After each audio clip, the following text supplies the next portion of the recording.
국내외 조림 사업, 그러니까 나무도 키우고 있고요. 그 나무를 이제 가지고 와서 펄프를 만들기도 합니다. 그 펄프를 만들어서 재지를 만들어서 인쇄 용지, 달력, 다이어리, 노트 이런 것에 상품들이 나오겠죠. 매출 비중 중에 약 40%가량이 또 수출 비중을 차지를 하고 있습니다. 그러면 수출 기업은 최근 원달러 환율 상승에 따른 이익이 추가적으로 잡히게 되겠죠. 그리고 또 한 가지로는 최근 이 펄프 가격을 본다면 지난해 12월부터 펄프 가격이 저점을 찍고 상승을 하고 있는데 8개월째 펄프 가격이 상승을 하고 있습니다. 지난 12월 기준으로 톤당 650불 정도의 거래가 되고 있었는데 지금 올해 10월 기준으로 1030불을 기록을 하고 있는 상황이기 때문에 펄프 가격이 좋다? 그럼 펄프를 판매하는 기업 입장에서는 이익률이 좋다? 거기에다가 안녕하십니까, MTNW 야간 특송 시청자 여러분, 허반석입니다. 시장이 오늘 기점으로 살짝 반등이 나오고 있습니다. 미증시도 기술적 조정과 기술적 반등이 나왔다라고 정리를 해볼 수 있을 것 같은데요. 그간 우리 시장을 보면서 외국인들이 7월 이후, 그러니까 외국인들의 우리 시장 6월 하락 이후부터죠. 그러면 7월 1일부터 11월 22일, 23일을 지나는 지금까지 외국인들이 우리 시장에서 매수한 규모가 9조 원을 넘어갑니다. 그리고 매도한 규모까지 합산을 했을 때에도 8조 9천억 원, 9조 원에 육박한 순매수 누적을 좀 기록을 하고 있기 때문에 외국인들이 최근 시장에서 일주일 어간에 매도한 금액이 4천억 원 정도입니다.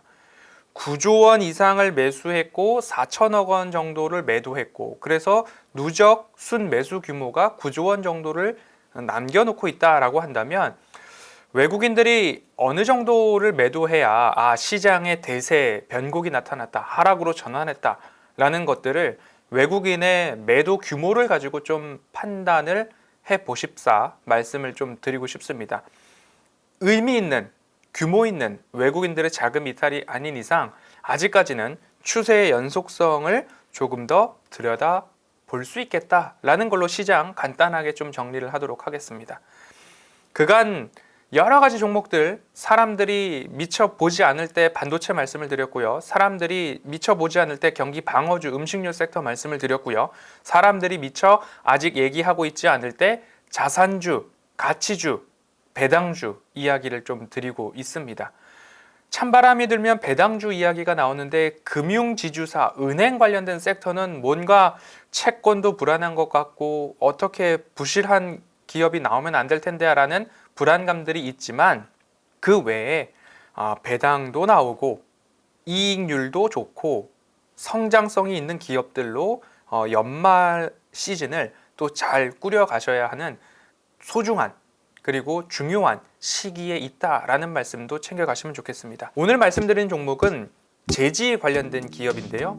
펄프, 나무에서부터 시작을 해서 나무칩, 그리고 펄프, 그 펄프를 또 가공을 해서 인쇄 용지, 재지까지 오게 되는 과정이죠. 그런데 우리나라 유일하게 이 기업이 조림 사업부터 펄프 공정과 재지 공정을 모두 다 일관화시킨 기업 중에 하나입니다. 그러면 펄프도 만들고 그 중에 절반을 동사가 소비를 하고 절반은 펄프를 판매해서 이윤을 거두고 나머지 사업 영역은 재지 공정에서 또 매출을 발생시키는 이 기업입니다. 거의 국내 최대 규모의 재지 공정을 가지고 있기도 하고요.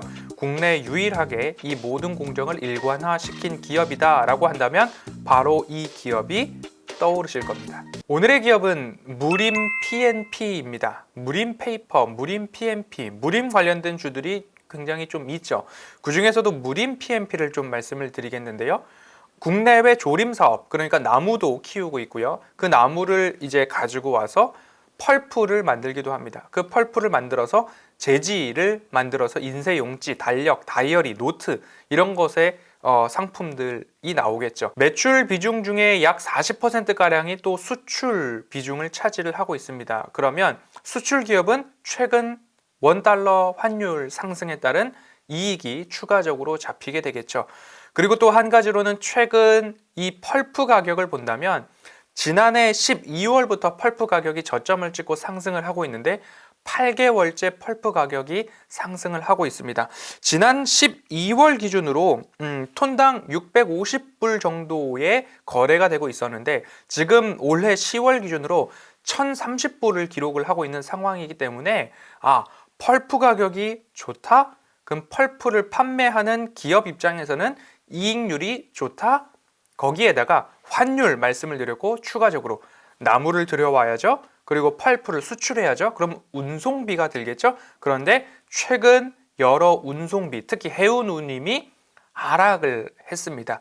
그러면 기업 입장에서는 운송비가 줄어들고 원달러 환율에서 환차익이 발생하고 영업이익률, 마진 스프레드는 더 좋아질 기업이다. 그렇기 때문에 3분기 어닝 서프라이즈를 기록을 했습니다. 여러 가지 영향들이 이 기업에는 다 우호적으로 영향을 끼쳤다라고 보시면 좋을 것 같습니다. 그래서 3분기 매출액 기준으로 본다면 전년 동기 대비 51%의 성장, 영업이익은 전년 동기 대비 303%의 성장을 했습니다. 그럼 여기서 질문을 해볼 수 있겠죠. 3분기가 그러면 고점, 피크가 아닐까요? 라는 생각들을 한번 해볼 수 있는데 펄프 가격이 톤당 1030불을 기록하고 있다라고 말씀을 드렸습니다. 톤당 700불 정도만 유지가 된다 하더라도 펄프 공정에 그리고 펄프 사업 부분에 있어서의 영업이익은 적자로 돌아서지 않는다라는 점입니다. 그래서 보니까 4분기에도 서프라이즈 그리고 올해 내년도까지도 매출액 영업이익은 2자릿수의 증가 그리고 당기순이익은 3자릿수의 증가가 내년도까지 이어질 것으로 전망이 되고 있기 때문에 이 기업 가격 전략만 잘 갖춘다면 오히려 주가 차익에 의한 수익도 거두실 수 있고요. 그리고 이렇게 이익률이 좋으니까 배당을 올해는 한 주당 180원 정도 하지 않을까 전망이 되고 있습니다. 그러면 한 4,700원 정도에서 우리가 접근을 한다라고 하면 한 주당 시가 배당률이 한 3.8%까지 계산이 되고 있기 때문에 연말이면 배당 주는 기업인데 내가 가격적인 전략도 잘 체크를 하고 그러면 수익과 배당 수익 모두 다 볼 수 있는 종목이 아닐까라고 생각이 듭니다. 끝으로 차트 보겠습니다. 10년 동안의 차트를 이렇게 열어놓고 보면요. 현 구간에서 약 박스권이 좀 그려집니다. 그러면 그 추세 하단은 4,000원 살짝 아래에서 박스권 하단이 나오고요. 그리고 또 추세 상단은 6,000원 언저리에서 추세 상단이 나옵니다. 그렇기 때문에 목표가를 먼저 말씀드리면 장기적으로 6,000원 언저리는 좀 보면 좋겠다라는 말씀 드리고 싶고요. 최근 이제 막 말씀을 드릴 수 있는 이유 중에 하나는 코로나 팬데믹 저점부터 지금의 추세선을 한번 그어보면 이런 추세선이 나옵니다. 그러면 그간 반등을 야금야금 올라온 다음에 이제 박스권 하단에서 하나, 둘, 세 번의 지지가 있었습니다. 그리고 200주선을 이제 막 딛고 올라서는 흐름들이 나오고 있기 때문에 이 기업 같은 경우에는 앞서 말씀드린 이익에 대한 부분들, 펄프 가격 상승에 대한 부분들, 원달러 환율의 효과, 해상 운임의 하락 이런 대외 환경들이 모두 다 우호적으로 작용하고 있는 기업이다라고 결론을 내리고요. 매수 가격에 대해서는 4,700원과 가장 가깝게 매수를 좀 도전을 해보시고요. 아무리 늦어도 4,800원 아래에서는 여러분들이 매집을 좀 완료해 놓으시는 게 가격적인 대응 전략으로는 좀 더 양호할 것 같습니다.